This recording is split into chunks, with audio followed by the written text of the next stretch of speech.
the bishop in chess, you set to the side. They're in the cut. You don't really hear them. They're not too loud, but they're effective. Did you hear what I said? They're not too loud, but they're effective. So Mr. B happens to be a high bishop or a high S. Super effective, not too loud. You won't notice him if I don't say, hey, Mr. B, say hi to the people. But he likes to connect with people on a powerful level, so he makes people look good, right? And I needed him for this presentation. You need to get all of your people in the room. And you need to be able to connect with them, and you need to be able to get them all on the same page. Does that make sense? Because if they're not on the same page, then you're to the left. You don't get the leverage because you're all left-brained. So I got people on my team who are left-brained, right-brained, center-brained, forebrained, lumbar region. So when I have a problem in my business, I have multiple people to look at it from multiple different angles and tell me what the problems are and what the gaps are. Now we're able to get to the impact. Now we're able to get to the revenue. Now we're able to get to the transformation. It's the same thing in your business. It's the same thing in your business. Jack Welch used to say, get all brains in the game. Anybody know Jack Welch? CEO of the century, General Electric. Ooh. Yeah, you're going to want to study him. Anyway, the bishop doesn't like to move so fast. So I drive too fast for bishops. Who are you in the car? Is somebody driving too fast, or are you the one driving too fast? You driving fast? You a high D like me. You a high D like me. You a high queen. You want to get it done. Get there, check in, lock in. Now you good. Now we can have a conversation. Before that, foot on the gas. Brakes don't exist. But I think you also got to be aware of your environment. Watch this. Say that again. You have to be aware of your environment, because I might take my time at night and I need to be aware of what's going on around me. But if I'm clear on my vision and my agenda, yes, I'm going to be fast. Yes, ma'am. But if I'm clear on the vision and I'm just chilling, or it's night or it's raining, I got to change gears. Wow. So how valuable, could you stand up for a minute, if you don't mind? Thank you so much. I greatly appreciate it. See, I try to bring people into my conversation and presentation. So it's okay. You look great for camera, right? Check this out. Is it valuable to you to have more mindsets in the game? When you say that, what do you mean by that? Is it more valuable for you to have people that are going to tell you to watch out for this or slow down sometimes in the car? I think it's helpful. Yes, ma'am. And I think it's helpful for me to hear them. There you go. But I think when we talk about the beginning and being in tune with self, I still need to understand what I feel to be able to make the move. Self-awareness. Right. Self-awareness. Write this down, guys. Self-awareness before people awareness. Thank you so much. Self-awareness before people awareness. See, if she's conflicted about who she is, then she don't care what nobody else got to say. A lot of times we have complaints about our leadership, but we don't develop our own leadership to be a better leader. They could do this better, but we're not the better example. Can anybody relate to that? They could do this better. This is called an external perspective. An external perspective sometimes would benefit, as the young lady just said, external perspective could sometimes benefit from the internal perspective, an internal reflection. That's what this assessment is going to give you, internal reflection. You're going to get back a 72-page report on you. It's X-ray vision into you. And once you have that internal reflection, it's easier to give or have an external perspective that penetrates every conversation. And that, yes, ma'am, it's on the link. Yes, ma'am, definitely.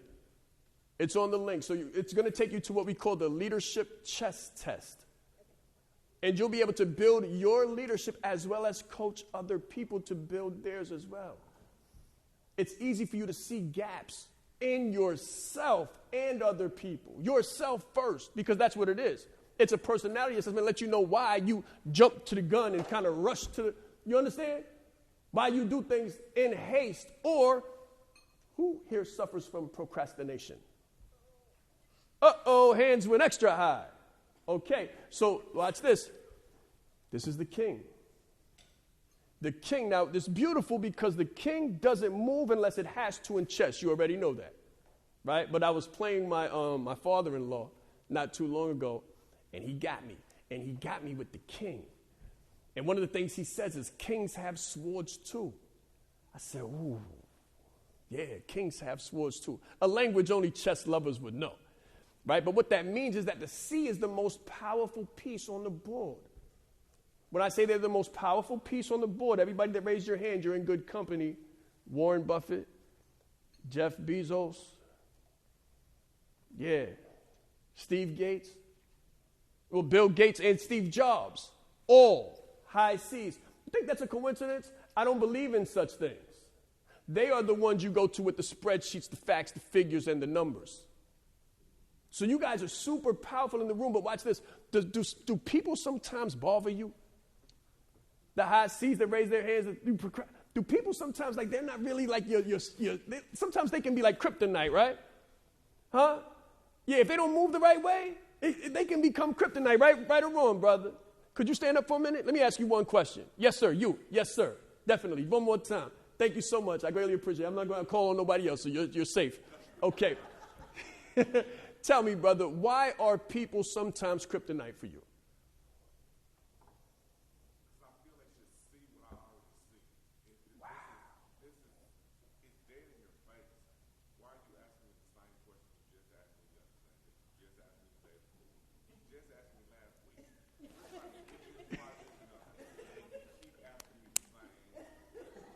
Wow.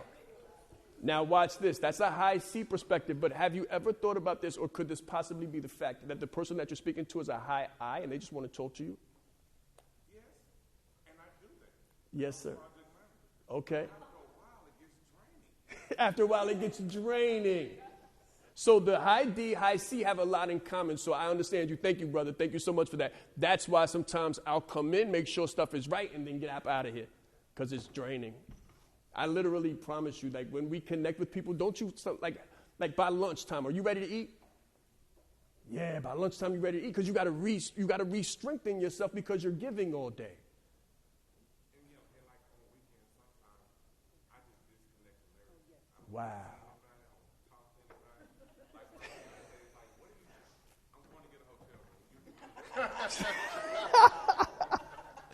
Come on, get a hotel room with who? Just by myself. The young lady here, just by myself. Come on. This is what we're talking about, guys. We're talking about the power and personality. Now, how much more effective? Have you ever heard the words that the quality of the question will determine the quality of the answer? Now, I bet you that this brother's super knowledgeable and good at what he does. But let me ask you a question. Does the quality of the person's question and the way they come to you, does that determine your response? Yes. Okay. That was a little hard give, right? Well, sometimes, when you're working with clients and you're client-facing, they ask a dumb question, you really have to catch yourself. Wow. Look at that. You really have to just pause and breathe. Come on, we're having a conversation. Thank you, brother. We're having a conversation about the power to communicate, connect. That's the piece he's talking about, connection. To convert. He could actually help some people, but if they come at him instead of coming to him and coming with him, smart enough to be able to move on their own. Go ahead, brother. So I know sometimes when people get angry or when they have a certain mindset, their personality might shift. So they Oh, yeah. like a king or like a queen or like a rook, but like the moment you like not expose them, but when they're exposed to a different conversation. So I'm so glad. I work in sales, so if I'm speaking to a CEO and he feels as if I'm insulting him in regards to his knowledge of this particular area of his company, he might react in a certain way. I'm so glad. So I'm curious, like, what's your thoughts on that? Oh, yeah, I'm so glad that you asked me that. So everybody has a primary and a secondary. Everybody has a primary and a secondary. And then they also have something that they revert to when they're under pressure. So I might be a super high I and able to do this and have conversations, but when someone approaches me the wrong way or says the wrong thing to me, my deal go up. and my Harlem will come out. Right? My Harlem will come out, and I'll say, sometimes it's the look. You know about the look. You know how you just give your kids the look? Sometimes you have to say, grace and mercy. For the grace and mercy, therefore shall you go. Right? Before someone else comes out of me. St. Nicholas, Lenox Avenue. Like, we come from different, yes, sir, come on. The power of the question determines the power of the answer. So we judge people sometimes on the way they ask us a question, and that will, like what the brother said, when he said that, now I'm able to say something else to build on top of it. Please. Okay, very good. So if somebody says something wrong, then it's going to bring something wrong out. When someone says something right, that can bring the power out. So in a sales conversation, you want to know by ear who you're talking to so you can speak their language. So this is the loss when you don't do this the right way. Let's get into some of the losses. This is Shaan, 2013. This is the total cost of poor communication within an organization. Yeah, look at that number. I said you could put zeros behind your numbers when you do this the right way. You can take zeros out of your life, take possibilities out of your life, not just ruin relationships, but ruin your revenue, ruin your zip code, ruin your life when you do this the wrong way. That was 2013. That was yesterday. More people, more money, more problems. More gaps, more opportunities to get this wrong. If you get this right, you can win, guys. You can really, really win. But if you get this wrong, you can really, really lose.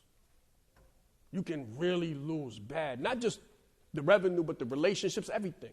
Relational capital, social capital. This is February 24th. It was yesterday. So what I teach and what I say is brand you. Create your personal brand through your communication mastery. Because then people love you and people notice that.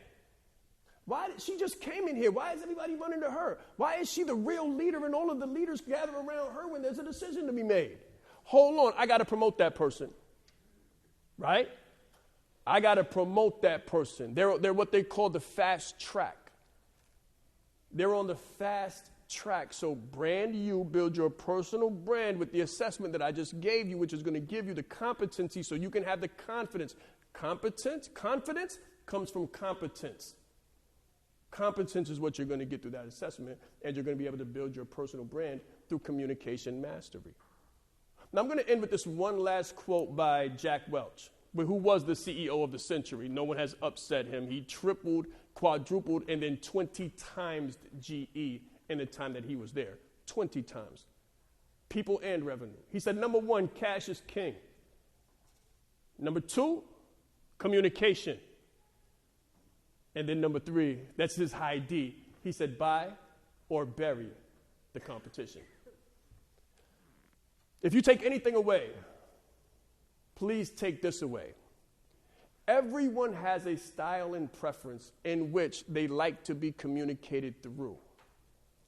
This is authentic communication and communicating with authenticity for leadership development. It's not how you like to speak. It's not about keeping it real. This is me. This is how I speak. So I'm keeping it real and I'm keeping it 100 with me. No, it's not about me and how I like to speak and address people. It's really about how the person that I'm addressing likes to be addressed. That's where the power lies. And being able to pivot and switch and speak to multiple people in their multiple different languages. That's the soft skill that is elusive. And that's the challenge. And that's the opportunity. Your brand is a process. You won't get this overnight. But here is a good place to start. Isn't this a good place to start? You come here with everything that you have, you leave some things here, and you pick up some new skill sets, and you become a better communicator, become a more effective generator of revenue, relationships, and all of the other forms of capital that really means something? My name is Shaan, and that's my time. Thank you so much.